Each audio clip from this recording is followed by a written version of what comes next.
Hello, good people. I trust that everyone has had themselves an awesome weekend. I had a pretty good weekend myself. Had a full day on yesterday, but that was all good.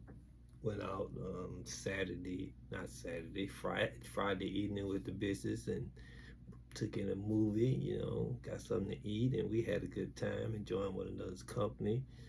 Spent a full day Friday taking care of Saturday taking care of things and making some dry powder. That is, wow, my throat all of a sudden just got real dry, and I don't know if I brought any water in here with me. But moving on, we're gonna live with that, right? So, anyways, on the day, what I want to talk about is financial freedom. Financial freedom, right? There's a saying that says, "What's there's a saying that says what one man's junk is another man's treasure, or there's a saying to each his own. So I think both of those could relate to financial freedom. Financial freedom to one, it could look totally different for financial freedom to another. But with that being said, exploring all of that, excuse me, I looked up financial freedom on Google. I know I have some water around here somewhere. I keep a couple of bottles around. But anyway, so financial freedom. Here is what I found on Google today. And it says financial freedom refers to the ability to live a life free from financial worries, constraints, or limitations. It means having enough income, savings, or investments to afford the lifestyle you desire without relying on a traditional job or being burdened down by debt. So let's explore that just a little bit, right? So it means having enough income, enough savings, um, or investments to afford the lifestyle you desire without relying on a traditional job or being burdened by debt. So I have not achieved financial freedom in according to what this here is saying, right? But it also makes me think of, excuse me, um, I do like the idea of not relying on a traditional job or being burdened down by debt. Who likes being burdened down by anything, especially debt? But of course, I've been there, done that. And I'm sure some of us here, if you're watching, some of us have or still may be experiencing that. But um, I think whatever it is we're facing in life, we can adapt it to it and we can overcome it. To me, it's all a state of mind, right? It's about choices and decisions. You can um, find yourself in a situation or a circumstance and figure, oh, woe is me. This is my, this is my life. I have no other choice but to live it. No, I don't accept that. I don't accept it because the things that my parents instilled in me, and I don't accept it because what I've learned about life and what I've experienced about life. Right? It's all about choices and decisions. You can't change something overnight, but you could make one choice after another, one wise decision after another, and you could find yourself in a better situation, whether that be in regular school from K through 12, whether it be in college, whether it be in life, whether it be in a relationship, does not matter. Whatever you are going through in life, you could start making one decision better than the next, and you can end up in a better place than where you were when you started. So wherever you're at now, you can start changing things and making it better. Okay, let me try to stay on track. Um,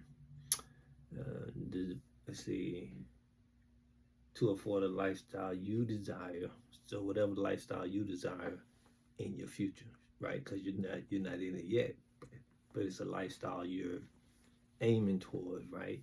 Without relying on a traditional job or being burdened down by that. Okay. Then it goes on to say, to achieve financial freedom, consider the following strategies, right? And they gave 5 strategies, right? And Here's the first one they have up there. It says budgeting. Track your income and expenses to manage your finances effectively. That is something I've been doing for a long time. I've been doing it for one, excuse me, when I was in the military. My job was logistics, right? And my last 5 years, I was 77 Foxtrot, which is POL, which is petroleum, oil, and lubrications, right? So I was a fuel handler. Is what they call you in the military. And when I first got to Hunt Army Airfield in Midtown Savannah, right, I worked at the retail point. I worked at the retail point. I was about to be promoted. I was E-Force promotable, a specialist promotable, right?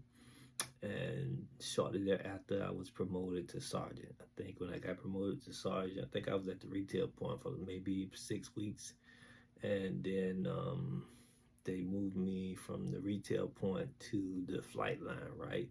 And the flight line is a huge operation. Has quite on hand. It has, a few tanks, a lot of fuel, right? And it's a 24-hour round the clock operation. And so it's a big thing, right? So you had a handful of sergeants, you had a staff sergeant in charge, and then you had a bunch of soldiers to help oversee whatever the daily operations were, right? So I was there, junior leader in charge for maybe another 6 weeks, right? Maybe a little bit longer than that, maybe 2 months. And then they moved me to the tank farm. Tank farm is the bulk fuel operation. Had two above ground fuel tanks, right? Fuel tanks, and each one hold like 1.1 million gallons of fuel, right? So I was a leader at that place as well. You had like 3 sergeants and maybe 9 or so soldiers to run that operation, right? It was basically a 9 to 5 operation, but you also had on call after hours if need be, right? So basically standby. So I was out there assisting that operation, the running of that operation. So I think I did that for maybe 5-6 months or so, and then the guy who was responsible for the accountability of all 3 points, he got promoted, had to go to school, and he handpicked me to replace him. Not a lot of folks were happy about that, because some folks who had been at my unit longer than I, and folks who outranked me, thought they should have been the one picked for that spot. But I was handpicked by the outgoing sergeant, and he brought me in, trained me, and basically he handpicked me because I had already run all 3 points. So to him, it made sense to bring me on board. I was young, and I was a fresh sergeant, so I was hungry to grow. So anyway, it ended up being a good spot to me. And wow, I said that it took a long time to give that little summary, right? Anyway, it set me up for some great things in life. So as being in that position as accountable for all 3 points, hey, that was a really big responsibility. I had a staff sergeant over me, a sergeant first class over me. I had to do weekly reports, monthly reports. It was a huge undertaking, but it taught me a lot about keeping up with numbers and what have you. So, it taught me a lot, right? And working all 3 of those points taught me a lot. And when I look back over life, not just now, a long time ago, I'm saying all this to make a point about budgeting, tracking your income and expenses to manage your finances effectively.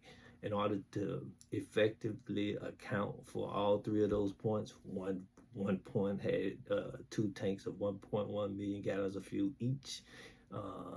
Another point had over 350 gallons of fuel had to be counted for on a regular basis. Now that's included, that 350 is what's on hand, and then you constantly order tanks to replenish your tanks. Fuel tanks bring in to cap off your underground tanks that held the 350 million. Same thing about the retail fund. You had you issued out fuel for trucks every day, and on a routine basis, you had trucks refilling your tanks. Same thing at the bulk fuel. You issued out fuel on a daily basis, and every few days you had more fuel coming in to replenish your tanks, right? So that was a huge undertaking of keeping up with the income. Income would be the incoming fuel, keeping up with the expenses, that would be the outgoing fuel, managing it all effectively. So if I could do that for the military all them years, and when I left the military, I've yet been in logistics, so I always had to account for whatever it is, whatever commodity that I'm overseeing, right? So if I can do that for the military, if I could do that for these other companies, surely I could do it for myself. So I thought I was doing a good job of keeping up with my books, but personal books, that is, personal finances. And at times, you do what? You have a overdraft, you have a check bounce or what have you. Like, how is this happening? So that taught me the same thing I was doing to keeping up, managing my books for these jobs. I took on that mentality to keep up with the books for my own self. So said all that to say, I created a budget on paper. Eventually I moved it from the paper to a spreadsheet, and still keep paper. I like the paper and I like the spreadsheet. Spreadsheet would be for my long view, right? And paper would be for my immediate view. So I've been budgeting for a long time. That was the point of everything I had to say. I guess I just said it in a long way. I'm 11 minutes in. Let me start speeding this up. So first thing it mentioned, a strategy to get you towards your financial freedom. First strategy it mentioned was budgeting, right? Next one it mentioned was reducing debt. This is something that I have been doing for quite some time. So the goal, what I'm talking about on this evening, is financial freedom. Okay, we talked about what financial freedom is, and it can be different from person to person, right? But the end goal of financial freedom means having enough income, having enough savings, or investments to afford a lifestyle you desire without relying on a traditional job or being burdened by debt. So we talked about strategies to get you there: budgeting, right? Reducing debt, right? So I was already doing these things even before I read this, even before I got into investing, right? So I was budgeting, right? Because I saw a need for it. It was benefiting the company that I was with, so it could benefit me. Number two, reducing debt. I started reducing debt over time because I've been, I'm 55 years old. Got out of debt one time in my 20s. Now, I got married when I was 21, right? Ended up having two kids shortly. I already had one kid before I got married, right? And then shortly after I got married, we had our first baby. But for me, it was baby number two. So in my 20s, I had two young kids, right? And a spouse and myself, and was trying to find a way. Anyway, so eventually I got out of debt, right? And you might say, well, you were in your 20s, so that wasn't too hard. No, I was not. No, I didn't make some wise choices. I've been working since I was, maybe 15. Really was working before then, but for a regular job from the age of 15 to now and beyond, right? So I had a lot of debt. Got a car, a brand new car in the summer of my 10th grade, the summer of my 11th grade, going into the 11th grade. My mom talked me into getting a brand new car because of things I had going on. Your brother's helping you get it. You have no excuse. You already have a job, yada, yada, yada. You got this old car that you're keeping up. If you keep up this old car, you can keep up a new car. Anyway, I ended up with a brand new car, and it was a life lesson, right? So got out of debt once in my 20s. Think I got out of debt again sometime in my 30s. Well, didn't fully get out of debt because I had a house, but everything else paid off, and then right back up in debt. So I come to the conclusion in my 30s, young, dumb, and naive. In my 30s, I come to the conclusion, well, you're always gonna have debt. Yeah, you need it, not necessarily, right? But I did not know it in that time, right? So, talking about reducing debt, paying off existing debts to free up your financial resources. Okay, so prior to investing, because I've been in this game for 5 years, so I found myself in my mid 40s that, I was doing things to reduce my debt because all of a sudden I started thinking of how much money I had coming in. I had my regular job. I had my small landscape service. I was driving a limo part time. So I had all this money coming in. So I thinking, what do I have to show for it? So I started reducing my debt, right? So next thing is, so I was already doing these things, right? But and so next is say setting financial goals. Establish clear, achievable financial objectives to guide your decisions. Started doing this. Didn't have this blueprint or this strategy nowhere in sight. I just decided I needed to do more with my finances and the things that I was doing in life. And so the next step it has here is investing. Grow your wealth through investments to secure your financial freedom. I'm going to circle back to that. And that last step, it has exploring new income streams. Look for additional sources of income to enhance your financial stability. By implementing these strategies, you can work towards achieving financial freedom and enjoying more secure and fulfilling life. Again, I didn't have these strategies, but I knew I wanted to enjoy a more secure and fulfilling life. And I knew that I already talking about exploring new income streams. I already had streams of income. I said, okay, with having these streams of income, what is going on with my money? Because I don't seem like I'm wealthy at that point, right? I was remarried, and between myself and my wife, we had 6 kids, right? And I was like, okay, these kids are growing up. They're grown. Some of them are grown. They're out of the house. I'm working all these jobs, and then I eventually end up getting a small percentage of disability from the VA, right? So then I was looking at my regular income, my landscape income, my limo income, and then the little disability from the VA.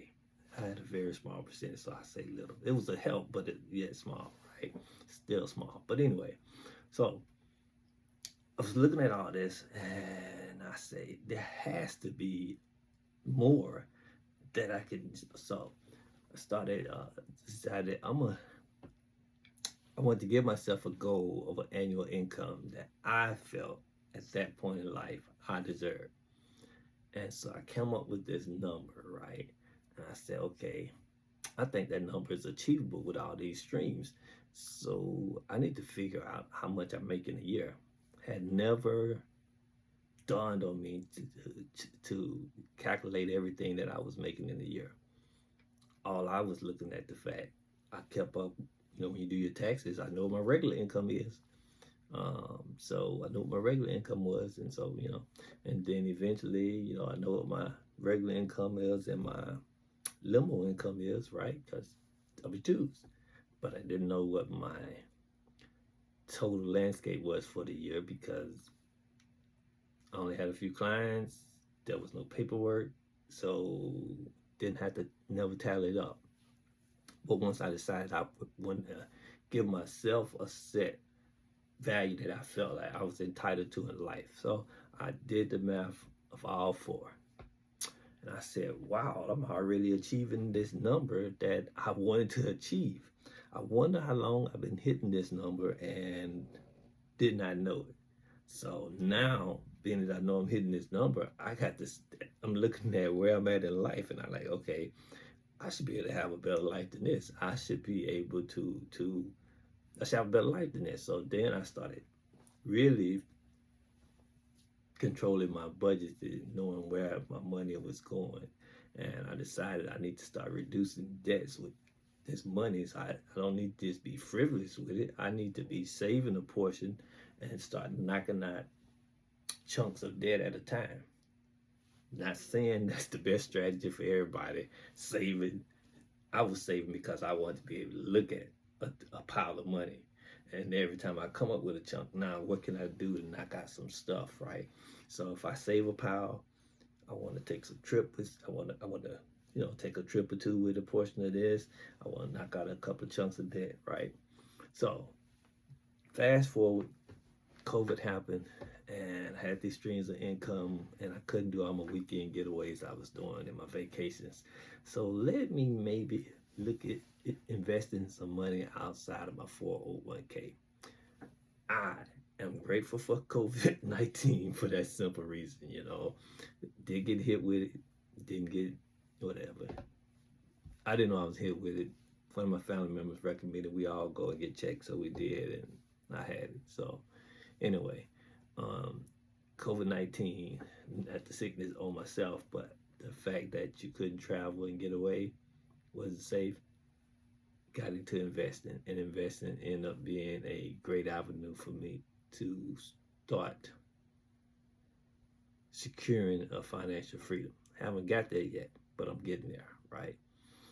And I've been talking to everybody on my channel here about the wonderful awesomeness of investing in the stock market and or crypto, right?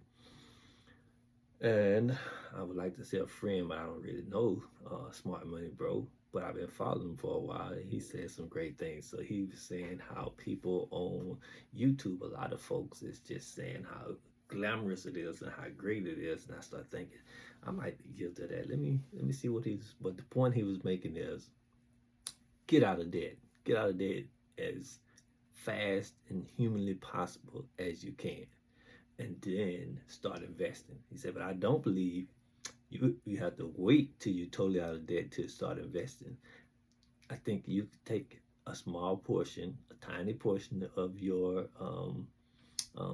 income and start getting into the market. And I said, okay, I have been saying that. And I think I've mentioned a couple times about reducing debt. I say about aggressive reducing debt, and I've said about, I have said lately over to the past couple of months how what we've been going through with these tariffs and our new administration, I see the benefit of being debt free, right? I mean debt free. I mean the only thing I believe you should carry now, not because simply because of administration, it just made some things clear to me that if all you have is your utility bills, which you can probably sneeze out, right? When I say sneeze out, working at McDonald's if necessary, right? Working a minimum wage paying job, you should be able to pay your income, pay your expenses if everything else is paid off. So anyway, I see the value of being debt free, right? I had the opportunity to take advantage of that, and I said this a couple times one December, but I had a bigger vision, an ultimate goal, and the snowball I had going at the time made more sense to keep the snowball going and growing and turning over versus liquidating and becoming debt free. I wouldn't have had to liquidate everything. I could have still had a nice bit of capital still in the markets, right? But I didn't want to do that because I was on a trajectory that I was loving. Fast forward 3 months later, and when I look at my portfolios and I look at how much I've still been putting in since then, I was like, wow. Had I took advantage of the mine that hit me on 1 December, I could have still have been taking advantage of the opportunities that the markets have been presenting us since the new administration, since the tariffs, since the what it was Liberation Day, right? If I was financially free, if I had no debt, and I still had multiple streams of income, I could have taken advantage of some great opportunities. Now, I was able to take advantage of some. But anyway, so talking about financial freedom, talking about 5 strategy keys that you could use to get you there, right? Budgeting, reducing debt, setting financial goals, investing, and exploring, lastly, exploring new income streams. Why do all this? By implementing these strategies, you can work towards achieving financial freedom and enjoying a more secure and fulfilling life. Now, yours truly, myself, I enjoy my life, my financial life. I enjoy um, the security that I have, and I enjoy fulfilling life. But I do these because I have to first give glory and honor. It is Sunday, and I use it from time to time to do one of the inspirational words of inspiration, right?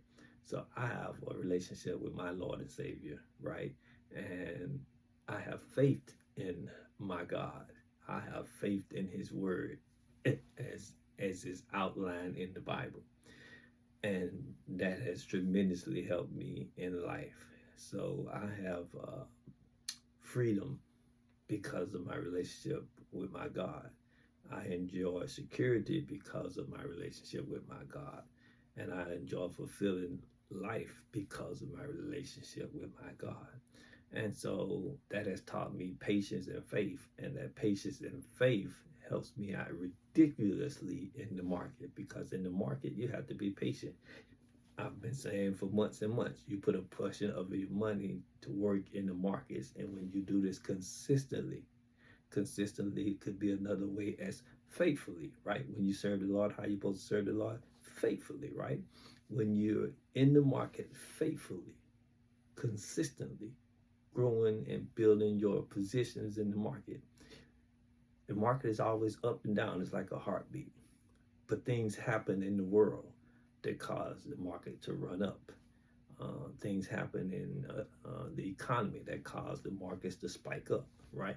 So I understand what's been going on with the tariffs based on my financial knowledge, the studying that I've been doing since I've been investing these past 5 years. And so the value of what Smart Money Bro was saying in the video that I watched on yesterday, he was saying how, well, he's always saying about, when you eliminate your debt, that's a sense of financial wealth right there. That's a sense of in increasing your buying power, increasing your life financially. Because when you have when you don't, you're not burdened down by debt, you can see your income then, especially if you created a few additional streams of income to get you to that point of paying off your debt. You still have those streams, and you have all this income coming in, and you don't have any debt. You're already wealthier right there, because on a monthly basis you can see the wealth that you have coming in from those multiple streams of income. That's a good thing. But saving your money alone will not get you to financial freedom. Yes, it helps, but you got to do more. You got to do these steps. They're true. You need budgeting to be able to see where your money is going. You want to see where the income that you're bringing in, where it's going out. That's what your budget does. Your budget shows you how much money you had come in, because you track it all. You track the money you had come in. So now you know what your worth is every month that you're doing with your hands, right? You now know what it is. You can see it in black and white in your budget. Then you can see where it's going. You can choose to be happy with all of the places that it's going, or you could choose to start making better, wiser decisions, right? Then reducing your debt. You can then see, when you see your income for the month and you see your outgoing expenses for the month, you know what you have left. Based off of what you have left, you can choose what you're going to do about reducing your debt, right? And then investing, right? Setting your financial goal. Setting the financial goal of, your transportation, your house, the home that you live in, setting your financial goals, clear, achievable financial goals to guide your decisions, right? And then investing. investing. You have your 401k, right? You want to be doing your company match. It's good to add a Roth to your 401k, right? And exploring new income streams, right? So when you're doing this can get you to that place of financial freedom that you want to get to. And that don't mean you don't necessarily have to have your job, but you don't have to depend on your job. Your job is just adding dry powder for you to be able to aggressively attack the stock market and or crypto based on what your desires are. So I need to wind this thing up because I'm 30 minutes in and that was not my plan. But I can't come and give you something and not work with the thing, right? There's a lot more I could have said here, but I'm sure I probably talked your ear off. But hopefully I've said something to spike your interest in financial freedom. We all hear about it. It all sounds good. But do we have a plan to go about achieving that financial freedom? Let me tell you, my friend, it's possible. It's possible. No, I'm not there, but I'm in a happy place that I'm happy with. And we all could be in a happy place that we're happy with. But you have to come up with a plan and you have to take steps toward achieving your plan, reaching your plan, getting there, right? And I want to tell you, it's possible. A budget is possible. Reducing your debt is possible. Setting clear financial goals and reaching those goals is possible. Investing is possible, right? What they say, put one foot in front of the other, and sooner or later you'll find yourself. Anyway, um, new streams of income. There are plenty of streams of income out there from your home, working on the computer, right? I'm gonna cut it off because I can go on and on. You can go to Google and explore ways to come up with new streams of income and then find one that works for you. Smart Money Bro constantly drop video about um, um, um, doing other things to create money. Jasper Racine from Minority Mindset, he constantly make videos to um, open up your eyes to new ways of creating additional streams of income, right? And countless other folks do it as well, right? But you can do something about your financial situation. You can do something about creating steps to get you toward your financial freedom. So with that being said, I'm gonna cut it off here. Hopefully I've said something to help you, to guide you in a direction to get to a better place financially. So you guys take care and be blessed continually, my friend.